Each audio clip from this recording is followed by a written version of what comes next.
সাবসিকুয়েন্স, তোমরা যেটা সাবসেট পড়েছিলে খানিকটা সেরকমই কনসেপ্ট, কিন্তু সাবসেট থেকে একটু আলাদা।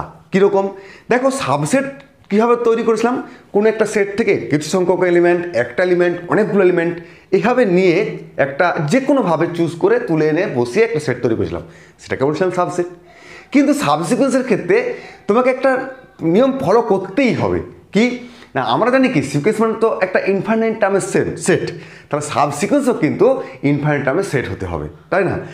আর কি দ্বিতীয় নম্বর পয়েন্টটা হচ্ছে কি, যে সাবসিকুয়েন্সটা সবসময় একটা অর্ডার মেনটেন করে হবে। যেমন তোমাকে যদি আমি একটা উদাহরণ দিই, 1/n, ঠিক আছে, এটা হচ্ছে আমাদের মেন সিকোয়েন্স, যেটাকে আমি বলছি ইউএন, ঠিক আছে। এবারে আমি একটা সাবসিকোয়েন্স তৈরি করতে চাইছি, তার আগে আমাকে আর একটা সিকোয়েন্স কনসিডার করতে হবে, এটা কিন্তু মনোটোন ইনক্রিজিং সিকোয়েন্স হবে, ঠিক আছে না? সেটা কীরকম দেখতে, অর্থাৎ R1 R2 R3 এরকম করে করে তোমার চলে যাবে, এটা হচ্ছে মনোটোন ইনক্রিজিং সিকোয়েন্স। এবারে এই দুটোকে যখন কম্পোজ করব, তখন যে সিকোয়েন্সটা তৈরি হবে URN, এইটাকেই বলছি আমরা সাব সিকোয়েন্স অফ UN, ঠিক আছে না? এটাকেই আমরা বলছি সাব সিকোয়েন্স। ক্লিয়ার? এটাকে সাব সিকোয়েন্স বলছি। তার মানে অ্যাকচুয়ালি আমার কি হলো, দেখো আর আমি একটা ম্যাপিং কনসিডার করছি। দেখো সিকোয়েন্স মানে তো একটা ম্যাপিং, আমরা কি দেখেছি, আমরা যখন সিকোয়েন্স পড়েছিলাম তখন কীভাবে লিখেছিলাম, natural number two real number একটা ম্যাপিং ডিফাইন করেছিলাম, এটা তো রিয়েল সিকোয়েন্স ছিল, তাই না?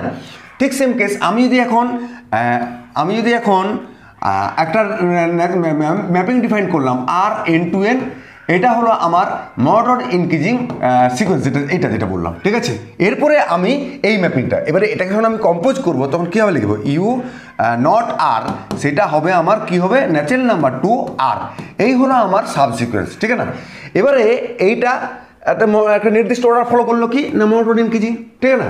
এবারে যেটা আমি উদাহরণ দিচ্ছিলাম 1/n, এবার ধরো আমি RN-টাকে যখন নিচ্ছি আমি 2n, ঠিক আছে, তাহলে আমার যে সিকোয়েন্সটা তৈরি হচ্ছে কি হচ্ছে বলতো কি, URN, তার মানে এটাকে আমি কি লিখতে পারি বলো তো, U2n, ঠিক আছে না?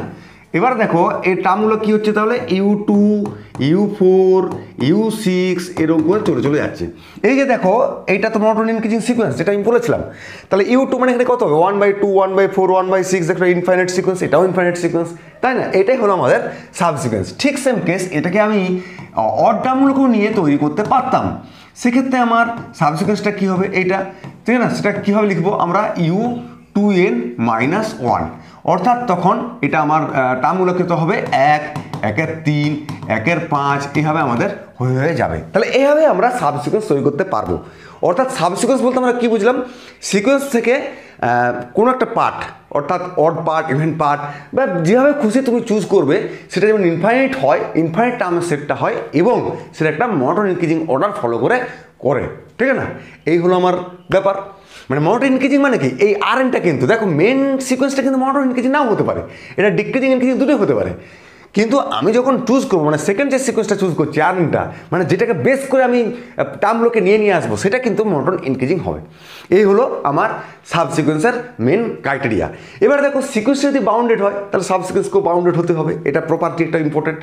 আবার সিকোয়েন্স যদি কনভার্জ করে, তাহলে প্রতিটা কিন্তু সাব সিকোয়েন্স কনভার্জ করে। যেমন দেখো UN, এই যে 1/n, এটা দেখো আমরা জানি 0-তে কনভার্জ করছে, তাহলে দেখো আমরা এই যে সাব সিকোয়েন্সটা তৈরি করেছি, অর্থাৎ 1/2, 1/4, 1/6, এটাও 0-তে কনভার্জ করছে।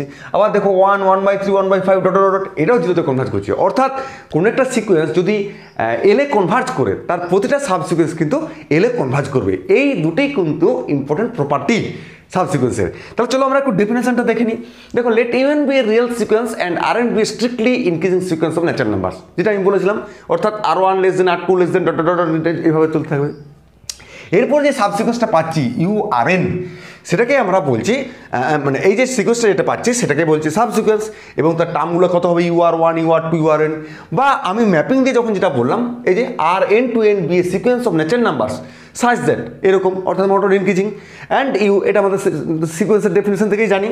যখন দুটোকে কম্পোজ করবো, U0R N2R, তাহলে N2N, দেখো এই যে U0R মানে প্রথমে RN/N2N, N2R, অর্থাৎ N2R, তাহলে কম্পোজ ম্যাপিং হয়ে গেল। এটাকে আমরা বলছি সাব সিকোয়েন্স, এবং তার টার্মগুলো, ওটা ব্যাপারটা একই, ওটা ম্যাপিং দিয়ে বললাম, আর ওটা এমনি সিম্পল সিকোয়েন্সের ডেফিনেশন থেকে কম্প্যাক্ট করে বললাম, ঠিক আছে না? এরপর দেখো যেটা বললাম, উদাহরণ দিলাম, যেটা দেখো ইউএন এর উদাহরণটা তো আমি বললাম, একটা আমি 2n নিয়ে একটা সাবসিকোয়েন্স তৈরি করেছি, আর একটা অড টার্ম অর্থাৎ 2n-1 নিয়ে সাবসিকোয়েন্সটা তৈরি করেছি। আর একটা দেখো উদাহরণ যদি আমি দিই, দেখো আমি এই যে -1 যে আমি উদাহরণটা দিচ্ছি, -1, ঠিক আছে, -1n, এটা যখন আমি ইভেন্ট টার্মগুলো নেবো অর্থাৎ Rn সমান যখন 2n নেবো, তখন দেখো প্রতিটা টার্ম হচ্ছে 1 1 1 1 1, ঠিক আছে। আবার যখন আমি 2n-1 নেবো অর্থাৎ অড টার্মগুলো নেবো, তখন কী হবে, -1 -1 -1।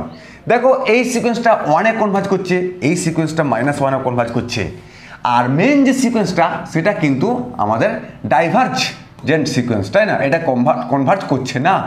তার মানে দেখো ডাইভার্জেন্ট সিকোয়েন্স হলে কিন্তু সাবসিকোয়েন্সগুলো আমাদের কি হচ্ছে, কনভার্জ হচ্ছে, কিন্তু এখানে দেখো একটা প্রপার্টি আমরা পেয়েই যাচ্ছি যে দুটো সাবসিকোয়েন্সগুলো যদি আলাদা আলাদা লিমিটে কনভার্জ করে, তাহলে মেন সিকোয়েন্সটা কিন্তু কনভার্জ হবে না, তাই না।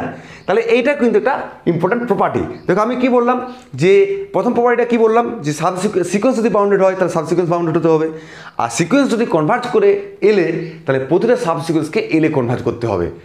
আর সাবসিকোয়েন্সগুলো যদি আলাদা আলাদা লিমিটে কনভার্জ করে, তাহলে সিকোয়েন্সটা কিন্তু কনভার্জ হবে না, অর্থাৎ ডাইভার্জেন্ট হবে। এইগুলো হচ্ছে আমাদের সাবসিকোয়েন্সের ইম্পর্ট্যান্ট প্রপার্টি, ঠিক আছে।